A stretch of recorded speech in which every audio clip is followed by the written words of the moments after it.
नमस्कार दोस्तों, जय श्री कृष्णा, राधे राधे।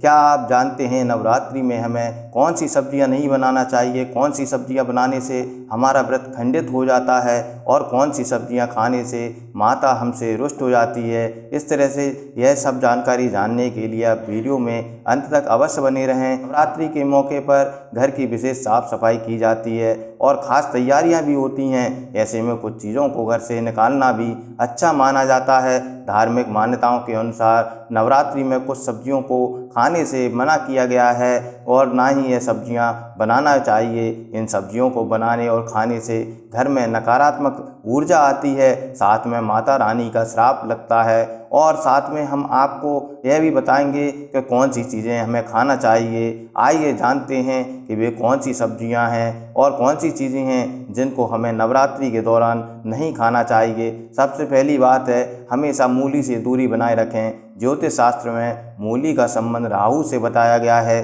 राहु के दोष को दूर करने के लिए मूली का दान करना चाहिए। आयुर्वेदिक के मुताबिक यह बात वर्धक होती है। इसके अलावा सेवन से रजो और तमोगुण की बढ़ोतरी होती है, इसलिए व्रत के समय में मूली का सेवन नहीं करना चाहिए और ना ही मूली से जुड़ी कोई भी सब्जी हमें नवरात्रि के दौरान बनाना चाहिए। नंबर दूसरा है, लहसुन और प्याज को भी भूलकर नवरात्रि के दौरान प्रयोग में नहीं लाना चाहिए। नवरात्रि के 9 दिनों में लहसुन और प्याज नहीं खाना चाहिए। इन दोनों को तमोगुण वर्धक माना जाता है। लहसुन और प्याज उत्तेजना और काम बढ़ाता है। इसके अलावा शास्त्रों में इसे राक्षसी भोजन कहा गया है। कहा जाता है कि इनकी उत्पत्ति राहु और केतु से हुई है, इसलिए इनमें गंध आती है और पूजा पाठ में इनका उपयोग नहीं किया जाता। नंबर तीसरा है, बस नवरात्रि के दौरान बासी खाना भी नहीं खाना चाहिए।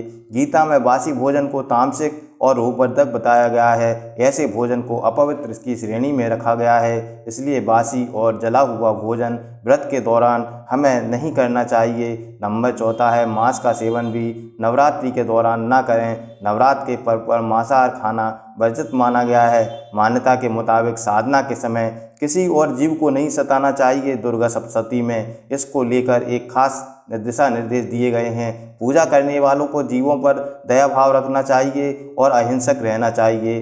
नंबर 5वां है, नवरात्रि के दौरान मसूर दाल भी ना खाएं। मसूर दाल को धार्मिक दृष्टि से अपवित्र माना गया है। इसका संबंध मंगल ग्रह से माना जाता है। बताया जाता है कि इसके सेवन से मन में उग्र और तामसिक विचार का संचार होता है। आयुर्वेद में इसे रजोगुण को बढ़ाने वाला बताया गया है, जबकि साधना के लिए सात्विक गुण को बढ़ाना जरूरी होता है। सजवा है, सीताफल और गाजर से भी नवरात्रि में दूरी बनाकर रखना चाहिए। नवरात्रि व्रत करने वालों को गाजर और सीताफल से दूरी बना के रखना चाहिए। इन्हें रजोगुण वर्धक माना गया है। गाजर भूमि के नीचे उगती है, इसलिए ऐसे अपवित्र माना जाता है और इसलिए नवरात्रि में भूल कर भी गाजर की सब्जी ना बनाएं। बैगन से भी हमें नवरात्रि में दूरी बनाकर रखना चाहिए। नवरात्रि के दौरान बैगन का सेवन नहीं करना चाहिए। बैगन में रजोगुण होते हैं, यह सात्विक भावों को कम करता है। इसके अलावा इससे त्वचा रोग होने की भी संभावना होती है। बैगन काम भाव को बढ़ाता है, इसलिए बैगन की सब्जी भी नवरात्रि के दौरान